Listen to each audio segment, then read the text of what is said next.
Live from Fargo and serving you on TV, online, and on the go, this is Valley News Live at 5. The pandemic has squashed many plans, but it hasn't scared everyone away when it comes to celebrating Halloween. Valley News team's Kelly Hubbard found out that locally, while partying plans are down, spooky sales are up.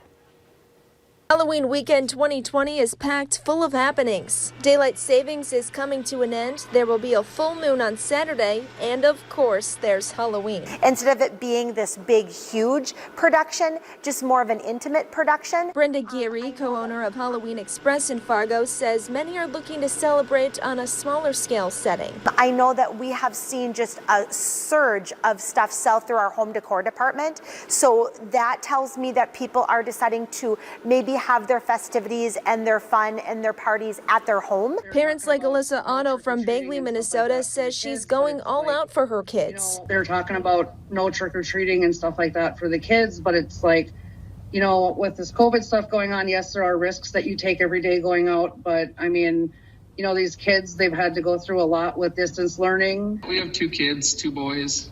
We're just going to do like normal, I guess, see who shows up, and we'll have the lights on and candy ready. Some parents have their candy shoots ready or trunk or treats picked out. Others say they've gotten ideas off our Valley News Live Facebook thread. So it's like the one fun thing that they look forward to in the year. Everybody's been required to wear masks all year. Then the one day that you get to wear a mask, why shouldn't you? Keeping the spirit as alive as they can for kids so they can feel a sense of hope through the midst of a pandemic. Halloween is the one time that they can transform and become somebody new.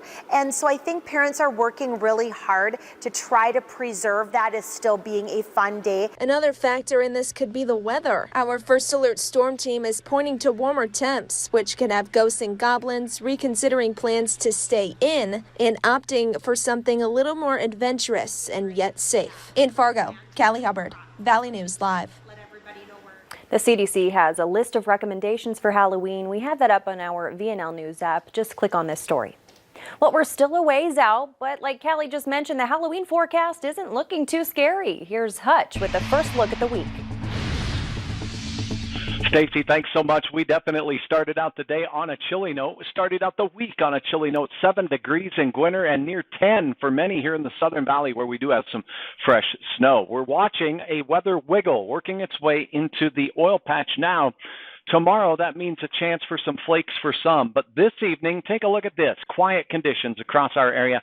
Temperatures in Fargo will be slipping quickly into the teens with light wind and clear skies. It looks mighty chilly. But tomorrow, we got some windy changes to talk about, including a few flakes in your forecast. I'll have details on that. We'll talk about how high the wind blows in the hour-by-hour forecast here, Stacy, in a few minutes. And yes, it does look a little warmer as we head in towards the big Halloween weekend.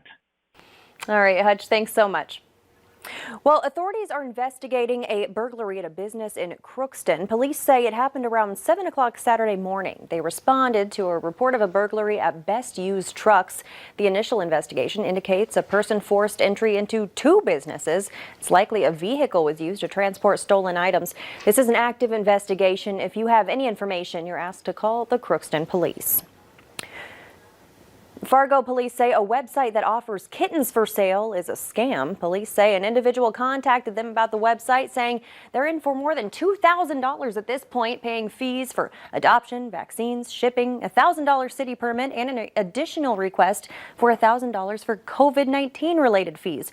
Police say the website provides an address pinned to downtown Fargo, which is inaccurate. The local phone number on the site states it's a long distance number that requires an access code. Stick with Valley News Live throughout the evening for more on this developing story. A possible sighting of a missing Minnesota woman with dementia in Iowa. 80-year-old Andrea Nyberg was last seen Friday evening in Mora, Minnesota. For the first time since then, she may have been spotted. Residents of Hudson, Iowa say someone matching her description came to their door between 9 and 10 last night asking for help finding a hotel. She's in a red 2004 Buick LeSabre wearing a aqua raincoat. Anyone with information about Nyberg should call 911. A new curfew is in effect in El Paso, Texas, where the ICUs are now completely full. Nationwide, the number of COVID cases are rising in 44 states. Friday's case count hit a record nationwide, nearly matched on Saturday. David Bignot reports from New Jersey, where the governor says new cases are at levels not seen since May. These are the newly assembled tents at University Medical Center of El Paso, where the ICU is now full. So is every ICU across El Paso County. To get control of the outbreak, county officials have issued a stay-at-home order and a nightly curfew. The only people who are exempt are those going to work. The reasons for the new order have to do with that we're at a crisis stage. Coronavirus cases are rising in 44 states. No states are seeing declines. And in the last 2 weeks, half of all the U.S. states have set single-day records for new cases. The White House Coronavirus Task Force coordinator, Dr. Deborah Birx, says that outbreaks are accelerating because asymptomatic spreaders are going to visit friends and family. The future does look devastating right now for the number of cases that we see, the potential of the rising cases. But we can stop that community spread if we work together. Even as new cases rise, some Americans are still dealing with the lingering side effects. These are the so-called COVID long haulers, like Maggie Flannery. The 12-year-old from New York City caught the virus back in March and has experienced extreme fatigue and shortness of breath ever since then. Amy Wilson is her mom. There is something between, the ICU and asymptomatic. There's this weird middle ground where you don't want to be. So whatever people can do to take precautions continues to be worth it. And so what do you say to parents who say, listen, I'm not really worried because my kids are young? The numbers are with you, but the risk isn't zero. COVID is not something you want to get. You know, when it comes to these COVID long haulers, it's not just the young people like Maggie, it's also elderly people. It really runs the gamut. And another thing that Maggie's mom said that was really interesting was that if she goes to school on Monday and let's say she walks a flight of stairs, the fatigue she experiences then could last well into the week and even weekend. David Begno, CBS News, Morristown, New Jersey. And the number of COVID cases in U.S. children is on the rise. According to the American Academy of Pediatrics and the Children's Hospital Association, more than 84,000 children nationwide were diagnosed with the virus in the first half of this month. Minnesota's Department of Corrections is dealing with an outbreak of coronavirus at the Stillwater prison. There are more than 500 active cases with 2 inmates in the hospital. 62 staff members have also tested positive. We really have been looking at and assessing what's changed. And I think one of the things that we're recognizing is the fact that we have started the heating season. Schnell says this has happened suddenly. There were no cases at Stillwater through September. The number of inmates has been reduced to roughly 1,200 since the start of the pandemic. But Schnell says containing spread is difficult because they're not able to social distance and they're not using masks. Elementary students at Fargo Public Schools were back in the classroom today for nearly full-time in-person learning. They'll be in the classroom Monday through Thursday, with Friday being a distance learning day used to deep clean each elementary school. All non-essential classroom visits are suspended. Item sharing will be limited. Middle and high school students will continue hybrid learning.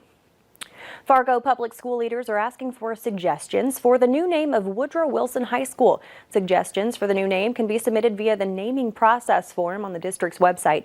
Suggestions will be accepted until November 8th. Then the Board of Education will review them and vote. The school will transition to its new name before the next school year begins. Sanford Health and Salt Lake City-based Intermountain Healthcare announced their intent to merge today. Officials say Intermountain Healthcare is at the forefront of digital healthcare and telehealth. The combined organization will employ more than 89,000 people and operate 70 hospitals, many in rural communities. The merger is expected to close in 2021, pending federal and state approvals. U.S. Senate candidate Jason Lewis is recovering after being rushed to the hospital with severe abdominal pain. According to Congressman Lewis's Twitter page, the diagnosis is severe internal hernia. It's life-threatening if not treated quickly. Officials say the surgery was successful and Congressman Lewis is now recovering. Coming up, lunch meat may be sickening people across the country. The new warning from the CDC. And we can see the snowpack in the southern portion of our valley from our recent weather systems. Warmer weather on the way, though. Your hour-by-hour forecast is right after this.